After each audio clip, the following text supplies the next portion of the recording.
Nyantai untung. Oh ini.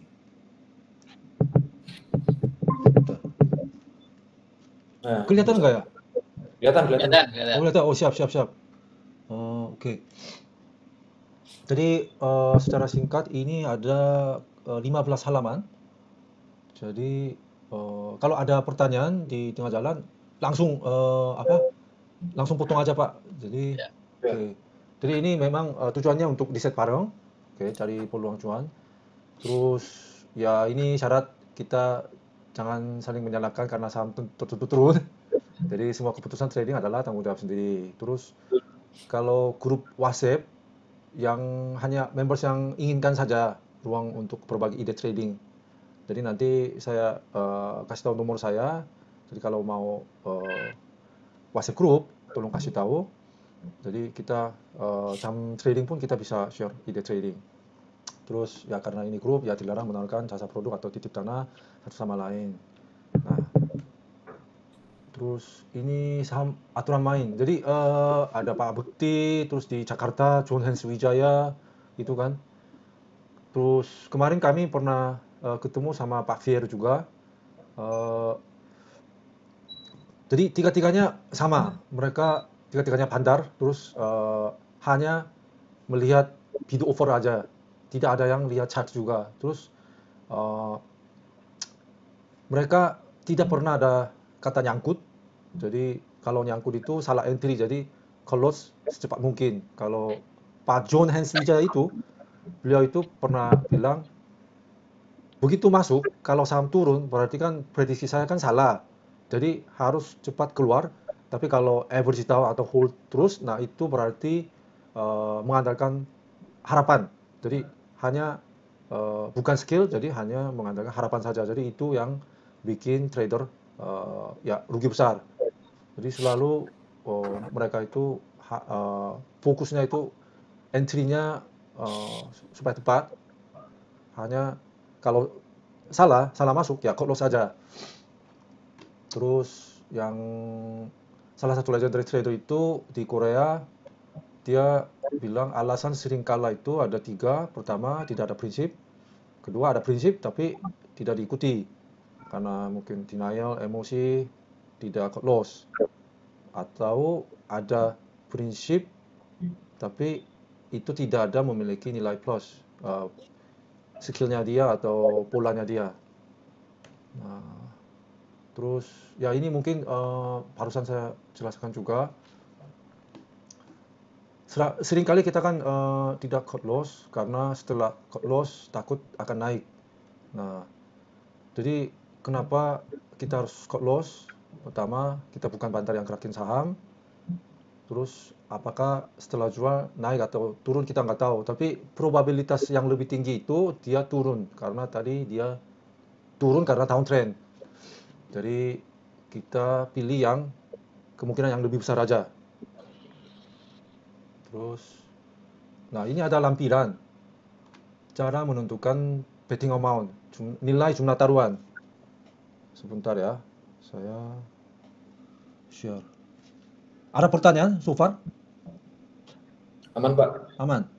Ya, cukup jelas. Oh siap. Ini saya juga awal seringkali bingung. Saya taruh berapa? Sebentar, ini kelihatan Excel? Kelihatan. Oh kelihatan ya, siap. Ini lebih jelas? Oh, Excel-nya belum kelihatan. Oh Excel-nya nggak kelihatan, oh, Excel ya? belum kelihatan. Oh siap. Excel-nya belum kelihatan.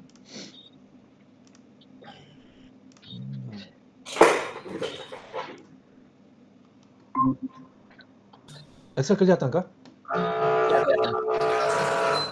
Oke. Oh. Ini setiap trading saya pakai rumus ini, tapi kelihatannya agak rumit, tapi sebetulnya simple. Ada yang pakai seperti ini?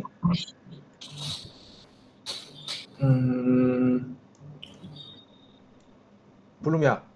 25. Oke.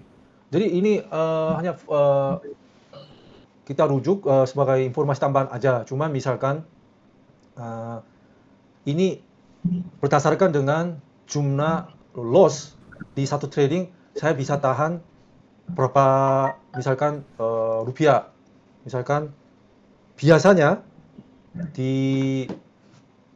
anjurkan kalau swing trading, setiap trading dia dari total aset minus 1% di satu trading. Jadi misalkan saya aset value-nya 100 juta, terus satu trading saya bisa tahan sampai minus 1 juta. Nah, kalau gitu, misalkan kita coba rubah aset value saya misalnya 200 juta. Nah, berarti kan tolerable loss kan 2 juta kan? Karena minus 1%. Nah, misalkan sekarang bumi banyak diomong, saya misalkan entry-nya 80, terus saya lihat chart, terus lihat bid over, oke, cut loss-nya saya kalau harga 77 jebol, saya cut loss. Berarti betting amount-nya 53 juta. Karena kalau saya sell di harga ini, loss-nya maksimum 2 juta. Ikutkah sampai sini? Masih, Pak. Masih. Oke. Jadi ini take profit TP, target price. Ini cut loss. Jadi saya rumus ini misalnya di sini tulis kenapa saham ini saya mau masuk, karena ada dua alasan misalnya gini. Terus risikonya apa? Kalau dia public growth, terus high risk bisnis, commodity. Jadi supaya jelas kapan saya masuk, kapan saya keluar, terus risikonya apa, terus kalau saya tidak kena rugi lebih dari 1% dari total aset saya harus sell di harga 77 dengan nilai 53 juta. Nah, terus ini risk reward-nya sebelum saya masuk, target price saya itu kalau saya lihat chart dan beberapa misalnya dulu sahamnya paling ramainya di harga segini, jadi kalau udah sentuh harga begini bisa resisten, banyak yang setan-setan keluar misalkan. Jadi misalkan target price cuma 100 aja, lalu itu berubah risk reward-nya 6,7, karena dibanding ruginya minus 3%, reward-nya 25%.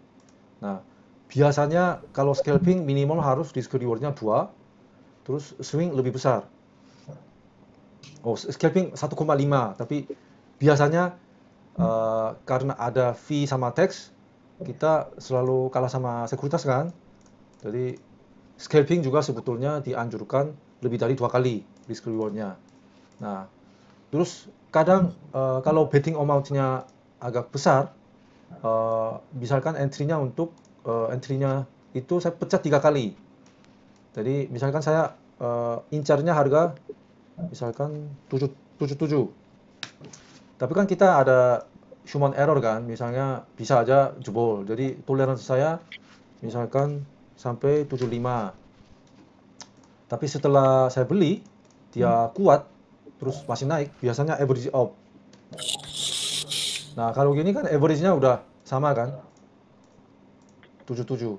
Nah, ini bobotnya bisa sesuaikan. Misalkan kalau average job saya lebih pede jadi 30%. Jadi loan-nya berapa, amount-nya berapa. Biasanya incarnya setengah. Kalau tolerance ini kayak average down. Jadi kalau saya nggak average down 0. Nah, misalkan di sini 40, 60. Nah, bisa sesuaikan untuk menentukan nilai taruhan setiap trading. Ini yang saya sering pakai. Ada pertanyaan? Saya mau nanya, Oh iya Pak Adrian. Kalau dari pengalaman Pak Untung untuk scalping ya, Untung ya. Saya sih sekarang ini memang risk to reward ratio-nya itu saya pakai sih mostly itu 1,5 Pak. 1,5. Oh siap. Ya, 1,5 risk to reward ratio-nya. Nah, kalau dari menurut pengalaman Pak Untung tuh sebenarnya mendingan 1,5 atau di atas 2 ya Pak. Tapi kalau dari dari hasil yang saya coba sih ya Pak, dari pengalaman saya pribadi sih memang kalau saya ngincer di atas 2 itu kita kan harus ngorbanin win ratio-nya Pak. Ya. Kita ngincer di atas 2 gitu kan Pak. Nah, tapi kita bisa win ratio kita bisa naik kalau kita cuma ngambil 1,3 sampai 1,5, itu kan otomatis win ratio kita tinggi, Pak. Nah, sebenarnya lebih efektif mana, Pak? Kita ngorbanin win ratio-nya untuk kita nyari di atas 2, risk to reward-nya, atau ya udah kita nyari win ratio tinggi, cuman ya paling bisa 1,3, 1,5 risk reward-nya gitu loh, Pak. Oke, siap. Itu sebenarnya pertanyaan bagus sih. Nah, tim kami juga ada anggota yang win ratio-nya tinggi. Kalau misalnya setelah jam market, kita lihat hijau semua gain loss-nya. Tapi saya lihat itu tipis. Terus ada merah tebal. Karena dia, iya, karena kita kan manusia. Sekali bisa denial atau sekali kena guyuran masif, jadi panik. Misalkan dia nggak pasang stop loss, manual stop loss saja, tapi sekali guyuran terlalu masif dia kena. Nah, berarti itu hampir lebih dari setengah win-nya dia itu terkurus sama satu kali kalah itu. Betul, jadi, Pak. Iya, jadi sebetulnya anggota tersebut juga dia sedang usahakan memperbaiki risk reward-nya. Jadi dia benar-benar hati-hati untuk masuk dan keluar. Misalnya contoh lebih setelah jam 2. Setelah jam 2 siang itu kan tekanan jualnya kan agak kencang ya. Gede itu, Pak, biasanya, Pak. Banyak guyuran tuh jam segitu. Ya kan? Jadi chart itu misalnya dia juga pakai chart menitan di monitor banyak. Saya juga sama dulu. Sekarang juga masih melakukan setelah jam 2 pun masih ada trading. Cuman karena sering jebol EMA-nya itu. Jadi pasti saya pasang stop loss. Tapi lebih baik hindari. Jadi dia juga sekarang incar lebih win daripada win ratio, cari yang risk reward-nya besar. Memang itu susah. Cuman lebih sulit, Pak. Lebih sulit, Pak. Cuman misalkan contoh kami ada satu anggota yang terkini dia udah lumayan berhasil, misalkan risk reward-nya tadi juga 1 tick bungkus, 2 tick bungkus, tapi sekarang dia simple aja. Jadi di layar hanya fast to order sama 3 menitan chart sama running trade. Jadi running trade itu untuk cari saham. Terus dia harganya sekarang tembus EMA 5, dia masuk EMA 5-nya 3 menitan chart. Dia pasti lihat bid over, tapi sampai harganya nggak jebol EMA 5-nya di 3 menitan chart, dia hold terus. Terus dia hold terus. Kalau harga sahamnya naik, dia naikin stop loss juga. Jadi biar ada guyuran pun tetap jaga keuntungannya. Betul. Tapi ada false kan, ada fake breakout, dia masuk, begitu jebol lagi, ya dia cut loss, nggak ada nawar-menawar. Jadi tapi kalau kita ngincer risk to reward yang lebih tinggi gitu, Pak. Misalnya kita mau main, kita nyari return-nya ya minimal 2-3% lah, atau 4% misalnya gitu, Pak. Itu dalam 1 hari trading itu mestinya sih pasti ada merah ya, Pak, untungnya. Merah maksudnya hasil tradingnya? Maksudnya pasti ada cekel lah gitu ya, Pak. Hasil tradingnya. Kalau ada. Misalnya dalam 3-4 trade gitu, kita per hari misalnya 4 trade, kita ngincer return-nya itu ya minimal 3-4% gitu misalnya, Pak. Itu kan artinya kan udah risk to reward-nya udah tinggi gitu kan, Pak. Kalau untuk scalping gitu kan. Itu ya pasti dalam sehari itu pasti ada CL lah ya, Pak. Pasti kan dia win ratio-nya kan rendah pastinya, Pak. Paling cuma 70%, 50% lah atau 60% gitu kan, Pak. Ya sih, Pak Bekti aja pasti setiap hari ada merah. Cuman beliau itu kalau merahnya udah sering terjadi, dia tinggalin monitor. Oh gitu. Terus benar-benar hati-hati. Terus misalkan pagi-pagi dia dapat cuan lumayan besar lah, misalnya 3%, 4%. Tapi dia benar-benar masuknya, sekali masuknya bukan asal-asalan, jadi nominal pun cukup ada signifikan. Terus dapat cuan misalnya 3-4%, dia bungkus, dia udah kurangi porsi, terus kurangi, malah dia langsung ajak kami, kalau ada cuan bungkus jangan over trading, kita istirahat dulu saja, gitu sih. Tapi Yes, Pak. kalau ada merah, beliau juga eh, ini apa? Ke sofa, istirahat. Iya, iya. Heeh. Biar psikologis nggak Hmm, ganggu gitu ya, Pak Untung iya, ya. iya, memang benar. Jadi saya juga bisa bandingin sebelumnya dulu kalau ada merah mau cepat pulihkan. Jadi Betul. cari di running trade, terus top gainer. Tapi itu berturut-turut kalanya. Jadi sekarang wajib kalau satu kali ada merah, saya cuci muka minimum 10 menit jeda waktu. Iya, Hmm. Baru otak waras, jadi bisa pelan-pelan cari. setuju, Pak. Hmm. Sering juga saya begitu, Pak. Oh Udah ya, udah merah makin agresif malah makin merah. Waduh. oh ya, memang kalau kita bikin agresif, itu biasanya kita checklistnya ABC sebelum masuk. Tapi kalau agresif, itu terlupa. Oh, begitu udah kena loss, oh harusnya tadi checklist di ABC, B dan C saya skip gitu tadinya ternyata. Iya, betul, Pak. Oh, gitu sih.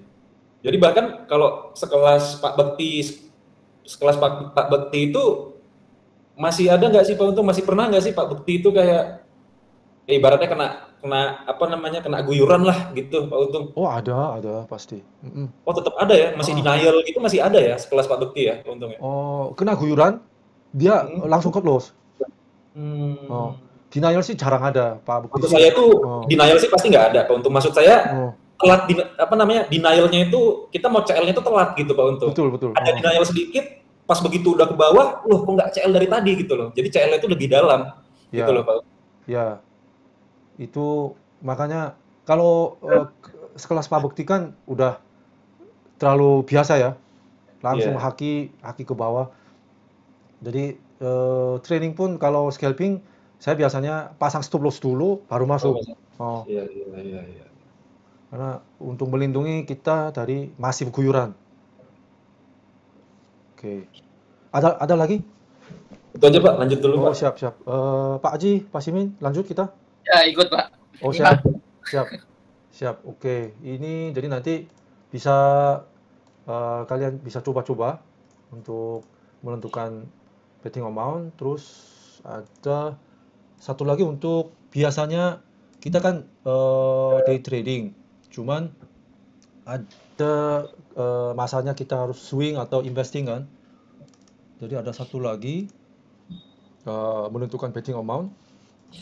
Bentar ya. Hmm. Window saya share satu lagi. Kelihatan kah? Kelihatan Pak. Oh, Kelly's Formula kelihatan. Kelihatan Pak. Oh, siap. Nah, ini biasanya saya pakai untuk invest atau swing. Ada kalanya kita jangan scalping doang. Nah, ini formula untuk menentukan betting amount juga. Jadi kita misalnya ada dua faktor, upside sama winning probability. Kalau winning probability, misalkan saham ini saya sangat yakin karena misalnya ini udah bandar-bandar udah masuk, misalnya bandarmologi. Terus atau saya di search-nya ini semakin kencang, semakin jadi saya pede. Jadi ini saya yakin tentunya lebih dari 50%, bahkan saya yakin 70%. Nah, ini winning probability. Terus satu lagi, kalau saya beli ini misalnya misalkan Bumi, target price saya misalnya sekarang harga 80, tapi menurut saya mungkin 160 bisa. Kalau gitu kan upside-nya 100% kan? Nah, jadi ada dua faktor. Pertama, ini yang arah ke kanan ini winning probability 70% kan? Oke, 70%. Terus upside-nya kan dia 100%. Nah, ini. Jadi dari modal saya 40% itu taruh untuk trading ini. Nah, ini memang formula yang terkenal di global. Jadi saya juga pakai untuk invest. Misalkan saya pakai ini untuk invest di saham Korea. Jadi ini bisa sangat ukur jumlah nilainya saya harus taruh berapa. Jadi bisa kendalikan emosi kita juga. Wah, ini saya mau all in, tapi nggak ada dasar. Nah, itu bahaya. Jadi ini saya juga nanti share. Oke, sudah ya?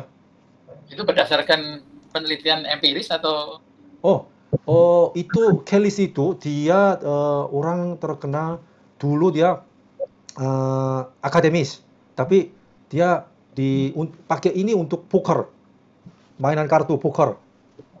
Terus dia juara terus, win terus karena dia bikin formula ini.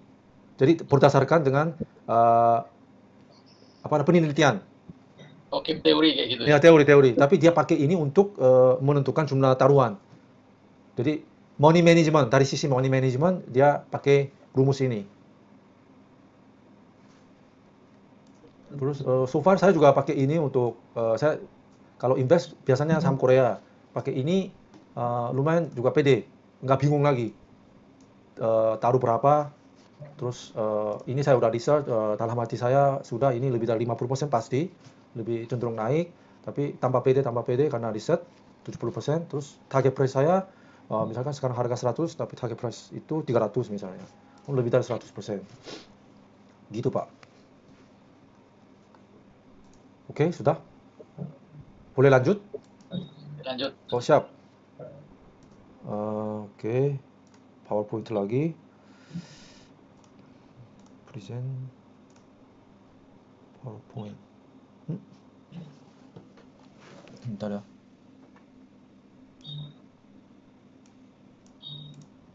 PowerPoint kelihatan? Belum. Oh, belum kelihatan.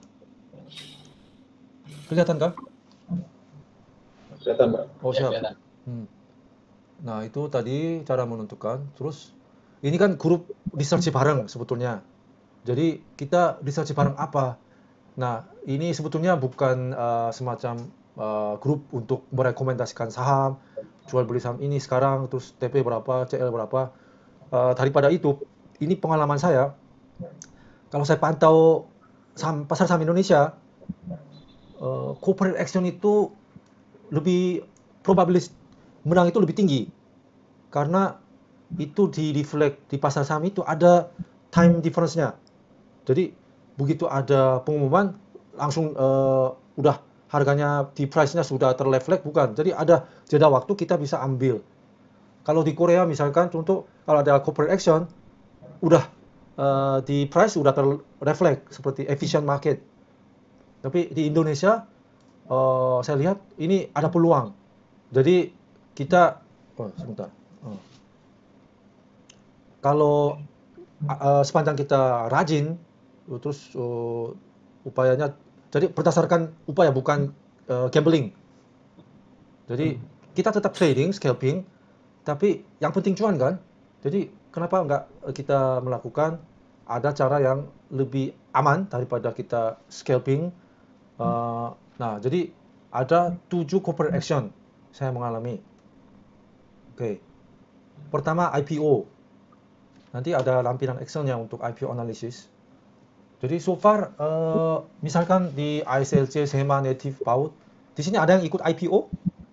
Ya. Oh, cuan Sering. dong terkini. Ya, nggak bisa dipastikan kadang-kadang juga loss. Kayak di GTSI. Oh iya. Memang ada ini belum tentu 100% semua IPO sukses. Tapi ada 3 kriteria kalau saya pantau. Harga IPO-nya di bawah 500. Terus ada warrant. Nah, itu kan pemanis. Jadi orang makin minat. Kedua ada punya story menarik. Misalkan SEMA, kemarin kan ada story dia suku cadang atau equipment buat alat buat mobil listrik. Jadi kan ada seksi keyword gitu. Terus setidaknya laporan keuangan tidak merah. Misalkan Net TV itu laporan keuangan kan parah. Jadi walaupun ada pom, nggak ada dasar. Jadi institusi-institusi itu mereka nggak boleh ikut karena laporan keuangannya merah. Jadi Tapi kalau Net TV ada faktor lain, mungkin karena ada influencer yang oh ya, influencer yang pom. Ya, pasti. Tapi saham-saham begitu perusahaannya jelek, institusinya nggak boleh ikut karena mereka ada kriteria sendiri. Jadi dari sisi demand itu satu porsi yang besar yaitu institusi itu hilang. Jadi hanya kayak balloon. Ya kita yang penting cuan tapi harus cari aman juga. Nah, terus free float itu di publik dia menawarkan berapa jumlah persentase. Jadi untuk misalkan 3 juta lot itu 30% misalkan. Itu sedikit besar juga. Jadi beredarnya terlalu banyak pecah, wah saham susah terkunci di saham ARA, harga ARA misalnya hari pertama. Jadi kita ada IPO analysis table itu sederhana. Nanti saya mungkin bisa sebentar ya. IPO analysis. Jadi sebentar. Oke. Maaf. Kalau IPO apakah ada faktor underwriter-nya juga? Oh ya, Jadi kalau ya underwriter betul. reputasi tertentu, Cuman kemudian underwriter-nya multiple atau single itu juga mempengaruhi kan? Ada yang underwriter-nya banyak kayak MTEL, malah ininya nggak kemana-mana harganya. oh betul Pak. Jadi misalkan ini ya, kelihatannya ya, underwriter AI, UOB, kelihatan kan?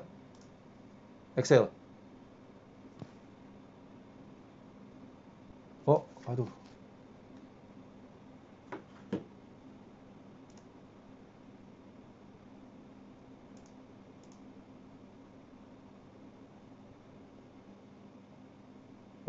Halo? Ya, Pak Untung tadi hilang suaranya Pak. Oh, Nge-freeze. ya mungkin connect-nya terputus sebentar ya. Tapi Ya, aman semua? aman. Oke, siap. Bentar. Sekarang di layar kelihatan? Ya, kelihatan Pak. Oh siap. Jadi ini IPO analysis table. Memang benar Pak, kalau underwriter-nya misalnya perusahaan sekuritas yang besar, misalnya Mandiri, terus ada asing-asing, nah itu berarti perusahaan besar seperti anak usahanya si BUMN, mungkin pernah Pak Aji mungkin bisa mengalami ya. Jadi saham-saham anak usaha BUMN hampir semua tidak berhasil, Ya. ya kan? Terlalu besar, jadi porsi asing juga terlalu besar, jadi mereka hari pertama buang. Ya. Mm-mm. Ya itu mungkin juga saya nggak tahu persis apa yang ada di balik perjanjian ininya, perjanjian underwriting-nya itu. Jadi kadang-kadang kan hari pertamanya udah ada buangan besar. Oh Gitu. betul. Jadi nggak ada lock-up, misalkan Ya, harus komitmen 3 bulan tidak boleh jual misalnya. Tapi betul. kalau ada komitmen begitu, investornya nggak mau. Kan ketidakpastian terlalu tinggi kan. Wah 3 bulan terus harga saham jatuh, gimana saya? Jadi biasanya institusi nggak ada, apalagi asing mereka nggak mau lock-up period. Jadi saham-saham lapis pertama itu sih biasanya IPO gagal. Kalau kasarnya kita bilang. Jadi balik lagi kita IPO analisis itu nggak usah pusing-pusing dah. Ini paling saya makan waktu 30 menit. Jadi pertama checklist di bawah 500, terus ada warrant nggak, story ada nggak, laporan keuangan hijau nggak, free float di bawah 30%. Nah, kalau di bawah 60 saya nggak ikut, tapi di atas 65 saya ikut. Jadi kemarin yang ikut misalkan kayak PAUD itu sudah hari pertama kan ARA terkunci, hari kedua juga. Jadi memang IPO kalau kita ikut dapat porsinya cuma di bawah 10%. Tapi kalau hari pertama ARA kan itu lumayan secara nominal. Jadi ini untuk menjadi kriteria ikut IPO atau enggak. Terus balik lagi. Oke. Kemudian right issue. Mungkin udah tahu ya right issue banyak terkini kan banyak IPO bukan right issue yang bank-bank digital banyak kan. Ya. Jadi begitu sudah mendekati cum date otomatis banyak yang reminder kayak pom-pom. Misalkan grup cerita, oh reminder minggu depan ada cum date, ada isu ini. Jadi itu bikin demand-nya muncul lagi. Jadi misalkan saya cek kemarin ada 3 contoh. Kalau kita asal sering cek keterbukaan informasi di IDX, itu tanggal pengumuman, rules agendanya itu right issue. Nah, kalau kita lihat keterbukaan, dia rules-nya mereka ada pengumuman, tapi agendanya misalkan tanggal sekian akan di-publish. Contoh kemarin MPPA, 3 hari yang lalu ya, atau dia hampir mendekati arah, waktu itu pengumuman rules itu jam 9 pagi. Terus agendanya nggak ada, tapi agendanya itu akan diumumkan tanggal 17 Februari. Nah, berarti kan, oh ini agenda ada apa? Mungkin right issue lagi kah? Jadi ada ekspektasi dibikin. Jadi MPPA kemarin habis itu turun lagi, tapi memang ada bahannya, bumbunya untuk naik harga. Jadi contoh BBHI, kalau kita lihat pengumuman terus baca, oh ini kayaknya menarik deh. Misalkan kita swing 3 bulan udah performance-nya begitu. Ya BBHI sih memang contoh yang khusus sangat bagus.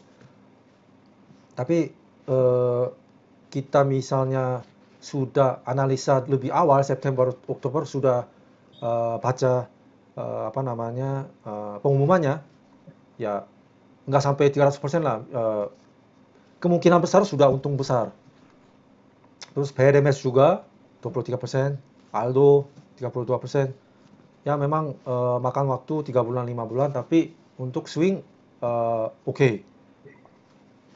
Terus kemudian tapi kalau untuk right issue ini lebih riskan karena ketidakpastiannya tinggi, banyak faktor yang mempengaruhi. Misalnya kayak right issue-nya BBRI sama-sama dengan right issue-nya Waskita aja beda ininya. Oh iya betul Pak. Longsorin kemudian ditarik ke atas, kalau Waskita masih dilongsorin terus.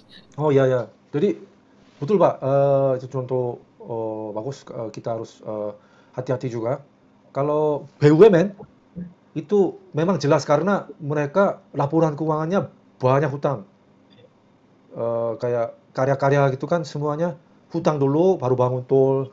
Jadi saya lihat institusi-institusi itu mereka nggak suka karena cash flow-nya agak gawat juga kadang-kadang. Misalkan kemarin contoh WSBP, waduh dia suspend kan.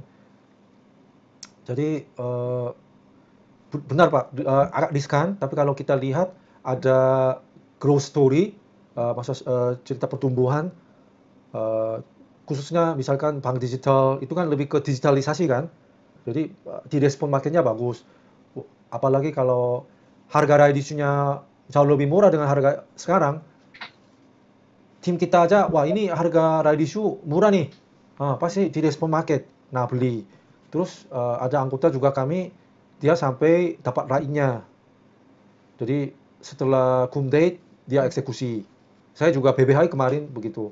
Nah, jadi kalau mungkin kalau dilihat dari ini ya motivasi emiten melakukan right issue itu mungkin ada banyak motif gitu. Salah satunya adalah mereka ingin mendapatkan tambahan fresh fund. Ya. Kemudian ada motif yang lain juga, mereka ingin memperbesar ininya istilahnya itu penguasaan capitalnya atau memperbesar istilahnya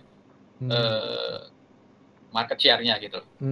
Seperti contoh di grup-grup yang tertentu, grup katakanlah grup LIPO gitu. Dia kan nggak kelihatan ininya, nggak kelihatan dia ingin mendapatkan fresh fund dari publik karena kan harganya terus dilongsorin, kemudian harga sehingga nggak make sense bagi retail untuk tebus ininya right-nya. Karena dia motifnya untuk ini memperbesar persentase kepemilikan. Oh ya. Paham Pak. Jadi supaya retail nggak tebus, dia yang ambil sisanya semua. Dia ngambil faktor dilusinya. Benar. Ya. Betul Pak. Jadi makanya kita butuh riset. Dari isu apa yang menarik. Ya. Terima kasih Pak. Ya saya agak bingung tuh yang Waskita itu. Waskita kan exercise price-nya 620 kalau nggak salah. Itu kan harga pas hari terakhir cum right itu dilongsorin sehingga tidak masuk akal untuk menebus right-nya di situ. Jadi ada pihak-pihak tertentu yang ingin menggagalkan publik untuk exercise right-nya. Ya, siap, betul Pak. Memang kayak waskita gitu, lapis pertama blue chip, masa istilahnya LQ45 gitu. Bagi detail kami sebetulnya harus hati-hati juga sih, itu ranahnya si institusi sama asing. Jadi misalkan ya contoh kasar, influencer nggak mau pom pasti, lawannya terlalu besar. Tapi saham-saham lapis 2, lapis 3, influencer pun mereka welcome. Jadi bahan atau bumbu untuk gorengin atau guru-guru mereka untuk direkomendasi. Jadi kita manfaatkan momentum itu aja sih. Tapi masukan bagus Pak Haji, terima kasih. Oke. Kemudian stock split. Halo? Kedengaran semua? Siap. Ya, siap. Kalau stock split memang ada yang gagal juga. Yang terkini Akra dia gagal. Tapi ternyata dia ada alasan gagal. Ya enggak murni 100% gagal karena ini, bukan. Cuman dia ternyata dari LQ45 dia dikeluarin. Pada saat menjelang stock split itu belum umumkan, tapi dia setelah cum date dia turun terus. Terus udah dinyatakan dikeluarin. Nah, jadi ini saya ambil contoh seperti random, 5 contoh, tapi di situ gagal hampir 2 lah. Dia juga nggak ada cuan MTDL. Tapi ada faktor, misalkan saham fundamental bagus, kayak BBCA, MTDL juga bagus, tapi dia harga nominalnya tinggi. Dulu BBCA kan tinggi kan, jadi 30.000, 20.000, jadi tapi dia sudah pecah, jadi waktu dia hari H stok split pun BCA pernah langsung meroket. Terus Hoki juga, SCMA juga lumayan. Jadi kita masih bisa pilih berdasarkan dengan demand-nya market. Ini banyak orang mau beli tapi nominalnya besar, jadi sebelumnya retail nggak ikut. Tapi kalau dia stoknya nominal price-nya dari murah, mungkin kemungkinan besar retail ikut. Seperti itu. Terus yang dividen yield-nya yang tinggi.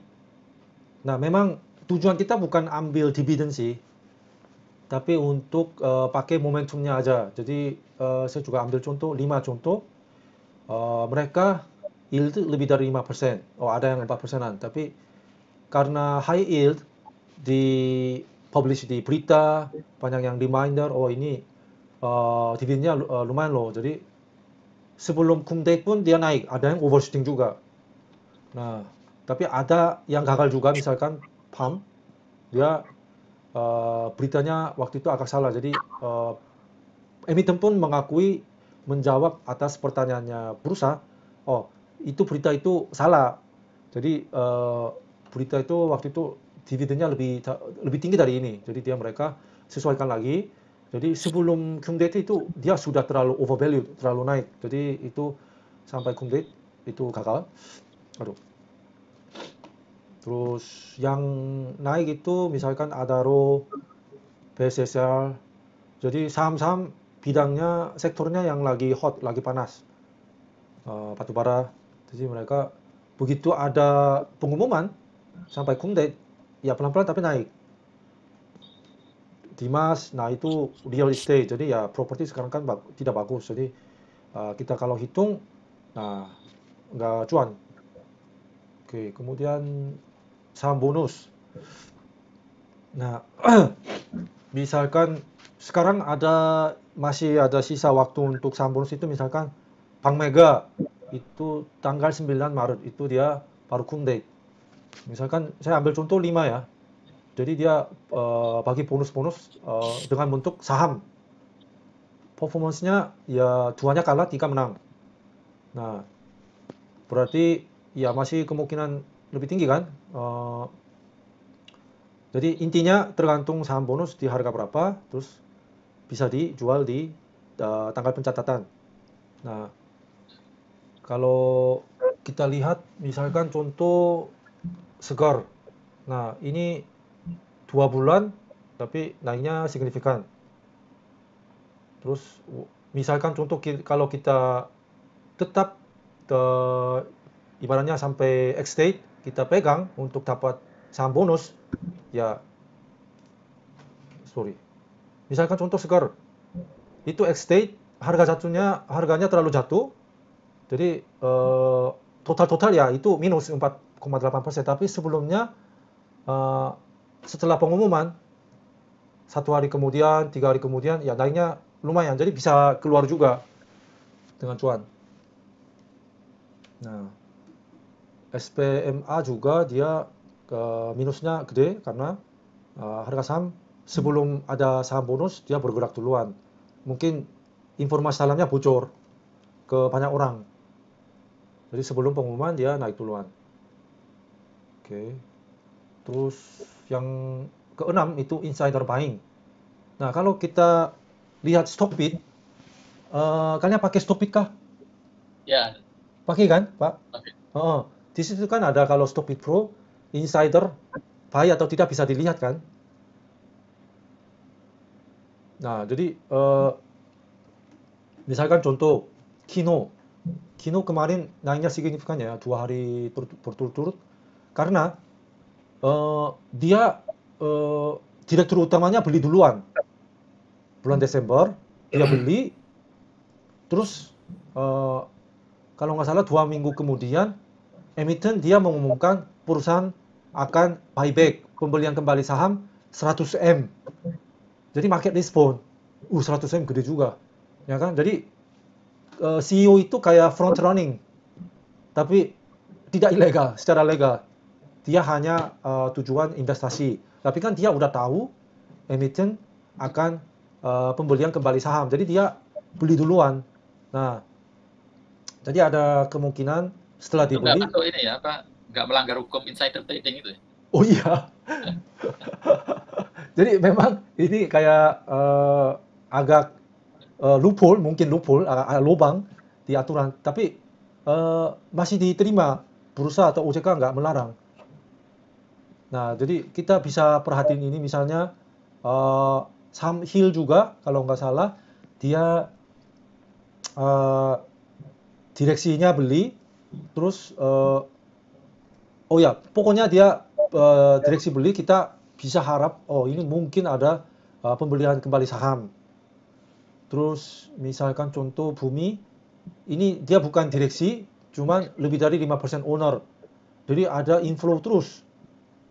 Setiap bulan ada aja. Jadi pertama dia muncul mungkin dari tahun 2020 dia sudah mulai beli, tapi terakhir kali dia bulan Juli, terus baru beli November. Jadi ada jeda waktu 4 bulan, tapi itu diumumkan tanggal 10 di IDX. Waktu itu 69, ya sekarang 81. Memang ada fluktuasinya karena ini saham batubara, tapi karena Bambang Siono itu memang serius untuk mengumpulkan saham Bumi. Jadi ini bisa acuan untuk kita ambil probabilitas lebih tinggi, tapi harus sabar. Ini bisa terjadi kenaikan harga yang signifikan itu 1 bulan sampai dengan 6 bulan. Ada contoh lagi, saham Innov. Dulu saya kerja di Innov, jujur, tahun 2000 sampai tahun 2020. InnoCycle. Nah, 2020 itu owner foundernya dia beli saham terus. Terus itu waktu itu harga cuma di bawah 200, 170, saham sepi banget. Tapi setelah dia beli, ya banyak orang sudah tahu informasinya. Oh, ini mungkin founder aja beli, itu mungkin saham harga masih murah. Ada yang kumpulin, terus teman-teman saya juga ada, terus dia kasih tahu temannya, ya tahu-tahu ujung-ujungnya dia menjadi saham proyek. Ada tim, saya dengar ada tim khusus untuk naikin gorengin saham itu. Jadi ya kemarin kan dia pernah syuting sampai 300. Ya jadi kalau insidernya beli, ya itu dapat perhatian market, ada yang respon. Kalau saya amati juga beberapa emiten yang modalnya equity-nya negatif itu seringkali digoreng. Misalnya kayak Karwe. Kemudian Bumi, itu kan equity-nya negatif, sehingga kan digoreng, ditarik ke atas. Kemudian yang kemarin tiba-tiba kolaps itu Tele. Oh, Tele. Serem Tele.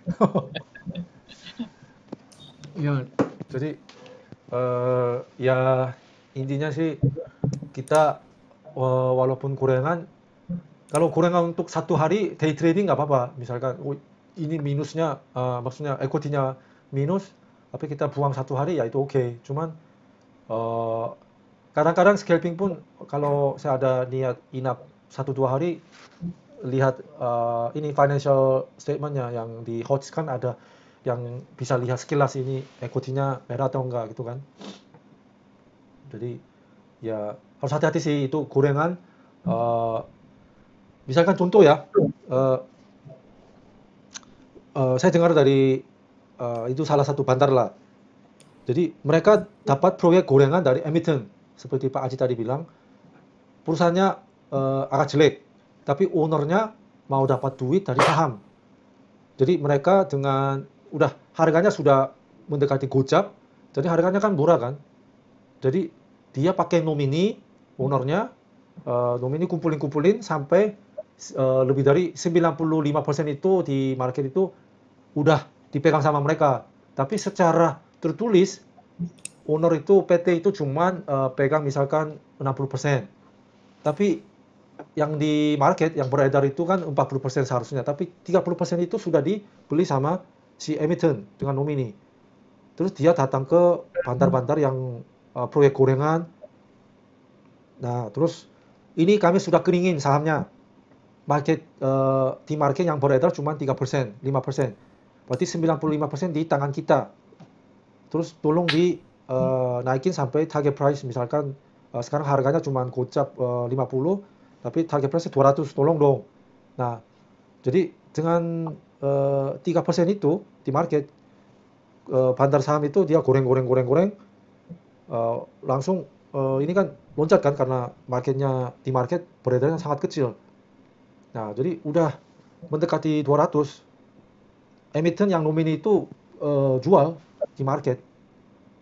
Terus bagi hasil sama bandar. Nah, nanti begitu sudah mulai supply-nya banyak ya ini apa air bercilik-cilik. Wah, itulah perilaku mengerikan. Itu juga apa case-nya agak berbeda tapi mirip-mirip dengan saham repo juga. Oh iya, Jadi, Pak. misalnya kayak saham itu apa restoran Dak gitu. Oh, Itu kan OJK. apa nggak tahu ada masalah apa tiba-tiba digoreng habis itu langsung disuspend. Oh ya. Karena Itu kayaknya ada permainan apa ada pemegang saham yang mau keluar, ya. kemudian apa sahamnya di apa istilahnya itu digoreng dulu supaya dia bisa keluar dengan harga atas, kemudian habis itu apa suspend gitu. Itu kalau saya lihat parah juga ya Pak ya, Dak itu mayoritas sekarang udah punya publik loh. Iya, karena hasil digoreng itu kemudian publik banyak ngikut, kemudian ada apa influencer yang bekerja, dia pikir setelah apa COVID ada pent up demand. Kacau. Dia pegang semua. Ya itu saya lihat masyarakat 86% ya, waduh. 80% tuh saya. Berarti itu nggak ada ini pengendalinya nggak ada, jadi ya udah lupakan saja siapa yang menjalankan bisnis gitu. Tapi itu Karwi sampai sekarang masih digoreng-goreng padahal equity-nya juga negatif. Wah, kita masih ada saham pilihan yang lain, kita hindari aja. Misalkan J-Sky juga serem Pak. J-Sky itu kan sekarang masyarakat 70%, terus Mira Sekuritas sendiri 14%, lebih dari owner pegang. Jadi owner udah nggak ada kepentingan untuk perusahaan ini. Mira itu semua ini depo. Dia kasih hutang, jamin saham, dia nggak bayar, jadi ya 14% itu Mira itu harus jual di market dengan untuk paling modal ya. Jadi kalau harga naik ya pasti dia jual. Oke. Itu berarti termasuk repo ya? Oh, repo Pak, repo. Beberapa saya nggak tahu perjanjiannya repo seperti apa, tapi beberapa major shareholder yang merepo itu kayaknya dia sengaja ini memproyekkan gitu. Kemudian ada orang yang bisa goreng-goreng, kemudian dibuangin semua di market gitu. Jadi pertama kali owner itu dia butuh duit untuk ekspansi usaha lah, atau setahu saya J-Sky itu kan ada holdingnya. Jadi dia jaminin saham J-Sky untuk proyek yang lain, bukan buat J-Sky. Jadi gadaikan saham J-Sky ke Mira Asset, tarik duit, wah proyeknya nggak jalan, nggak menghasilkan duit ya, jadi dia harus bayar hutang, tapi nggak ada duit, jadi sahamnya jadinya dimiliki sama Mire.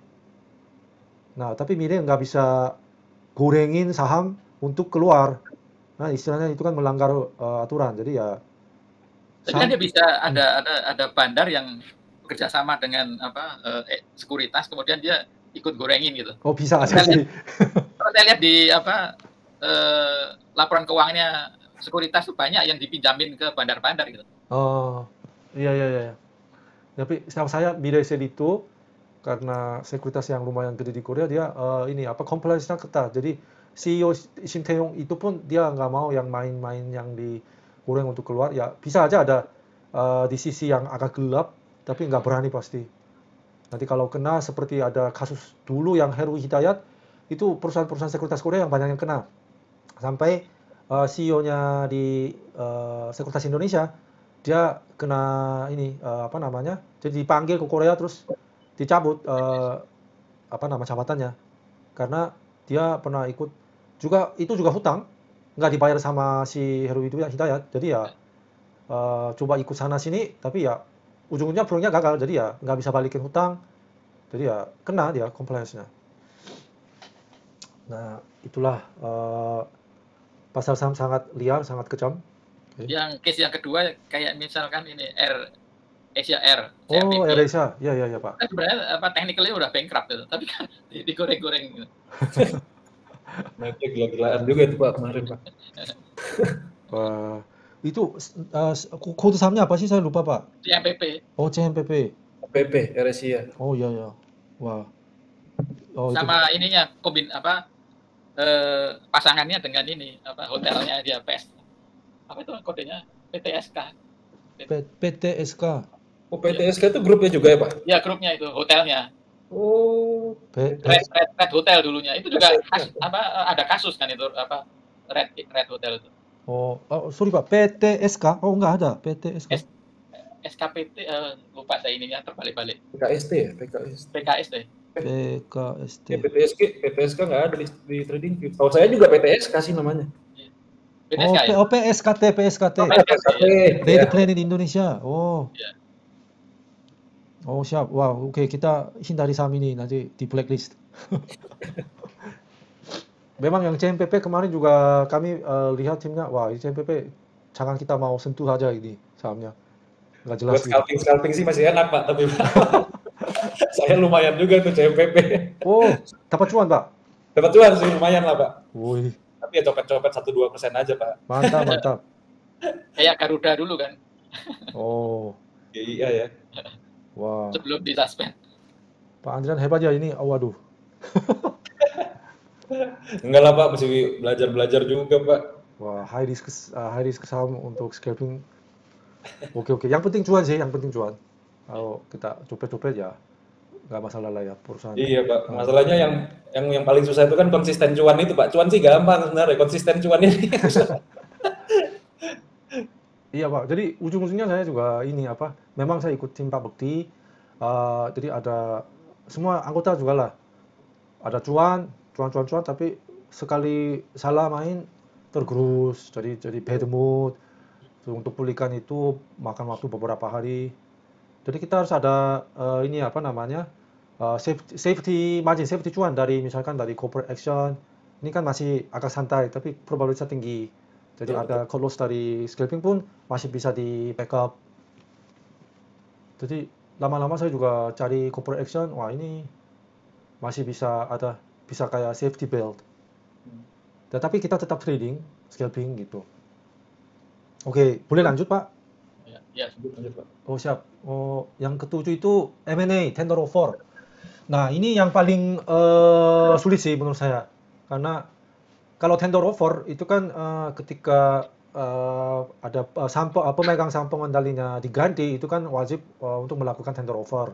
Tapi harga tender offer itu sudah dihitung dengan rumus, jadi enggak menarik bagi retail karena harga saham sudah meloncat duluan karena ada rumor-rumor sudah disebarkan. Tapi karena ada ekspektasi, kadang di IDX, di IDX itu emiten itu harus kasih tahu ke publik kita sudah mulai negosiasi untuk jual majority shares-nya. Nah, kalau ada pengumuman itu memang harga saham sudah naik, tapi masih bisa lanjut naik karena masih ada ekspektasi, kita nggak tahu itu harga saham akan dijual ke pengendali baru, itu belum tahu kan. Jadi misalkan contoh The Gig, Fani. Nah, kita kalau misalnya nangkap pengumuman di keterbukaan informasi di IDX, misalkan sebelum jam 15 kalau ada, terus kita belinya harga close atau dia diumumkan lebih dari jam 15, kita kan bisa beli harga open hari besok.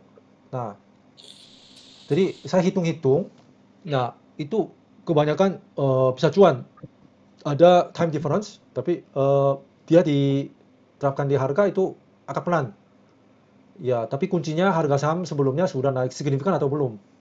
Karena kalau rumor itu kan dari insider mereka bisa bocorin, jadi ya harga saham bisa naik terlalu banyak duluan. Nah, terus kalau kita ikut tender offer, ya itu kebanyakan nggak cuan lah. Karena seperti tadi saya bilang, harga itu sudah dihitung dengan rumus. Jadi ya rumusnya itu di dalamnya ya udah dimasukin harga yang mahal yang sudah Ya biasanya pabrik udah ini ketinggalan informasi price in di situ. Betul Pak. Oh ya, siap. Ya. Misalkan di sini tergantung info dalamnya ya. Misalkan Trim Mega Sekuritas itu kan diambil alih sama Boy Tohir. Tapi sebelumnya itu naik terus.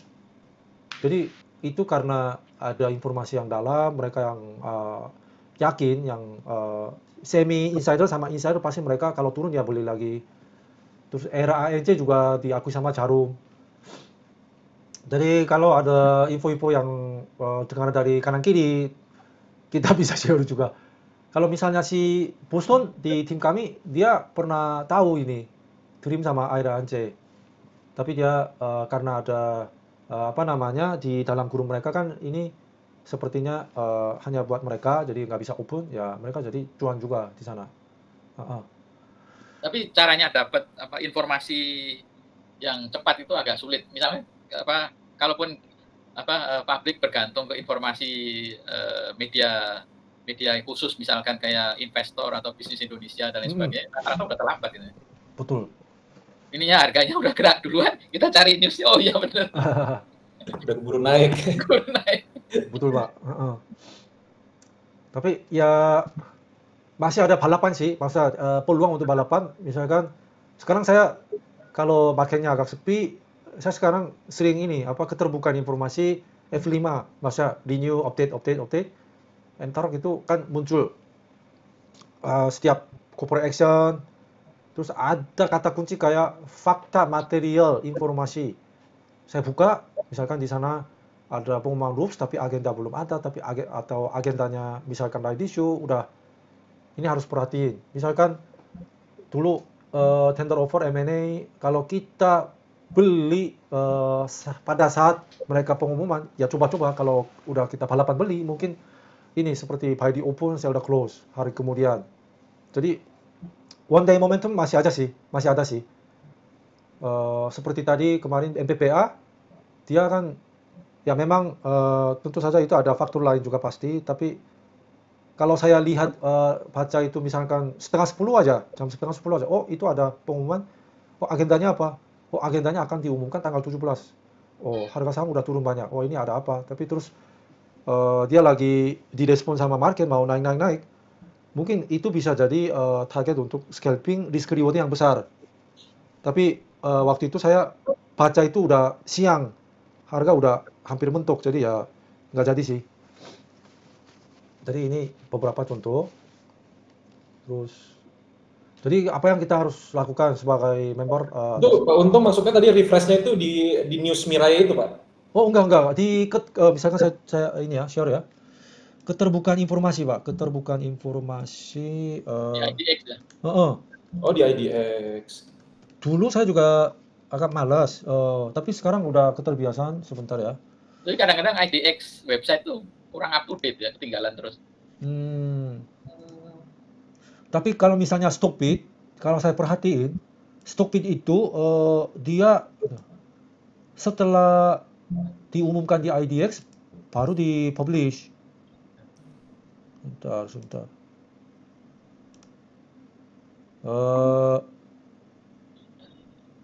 Bentar ya. Ini keterbukaan informasi kelihatan nggak, Pak? Ya, kelihatan. Oh, keterbukaan informasi. Jadi di sini pagi-pagi kalau saya udah trading, misalkan udah 9:30 lah, saya klik di sini saham, cari. Jadi refreshnya cuma ini, cari, klik. Nah, jadi lihat yang misalkan perubahan struktur pemegang saham, kayak Bambang Sihono yang di Bumi itu loh. Jadi ada yang bisa jadi bahan berita gitu muncul di sini. Misalkan rencana pembelian saham kembali LPPE, fakta material. Jadi ini ada waktu untuk jadi berita beberapa jam, karena ya wartawan juga harus mencernakan informasi ini kan. Tapi wartawan bukannya dia lebih banyak mendapatkan informasi langsung dari emiten ketimbang dia mengakses IDX? Bisa aja kalau ada relasi sama investor relation jadi emiten. Tapi sepengalaman saya dulu di InnoCycle mengawasi investor relation juga. Nah, karena kalau dia kasih tahu duluan ke wartawan sebelum dia upload di IDX, itu melanggar ya? Kecuali dia secara capri. Tapi InnoCycle sih waktu itu ketat, jadi ini orang takut pasti, investor relation sama corporate secretary-nya dia takut. Kalau ini bocor nanti berita duluan, wah nanti dipertanyakan sama perusahaan. Tapi temannya corporate secretary kan pasti ikut bocor itu kan. Dia udah HK duluan. Mungkin bisa terjadi, tapi ya itu kita nggak bisa kendalikan lah. Justru kalau itu kan bisa ada tanda-tanda di harga saham, volumenya. Jadi dia ada candle hijau, terus volumenya makin naik. Terus kita lihat, oh ini ada keterbukaan informasi yang menarik. Nah, jadi kita bisa harga modal lebih murah daripada publik. Tapi tetap kita tunggu respon market dulu ya Pak ya? Oh ya. Betul Pak. Jadi kalau nggak ada respon ya kita harus sabar. Iya. Oke. Terus. Tapi bukannya kebalik, biasanya market sudah respon duluan, kita baru sadar. Iya sih. Kalau kita misalkan contoh running trade kan udah ini kan orang dalam atau bandar dia HK dulu, baru kita lihat di running trade. Itu ya mungkin bisa jadi bahan scalping. Tapi beberapa itu oke. Misalkan contoh saham Kino. Dulu waktu CEO-nya beli saham, walaupun ada berita, terus saya ingat di grupnya Cidita pun ada, oh ini ada CEO-nya beli saham. Bentar, Kino Indonesia. Tapi tetap aja dia nggak begitu banyak respon. Bentar,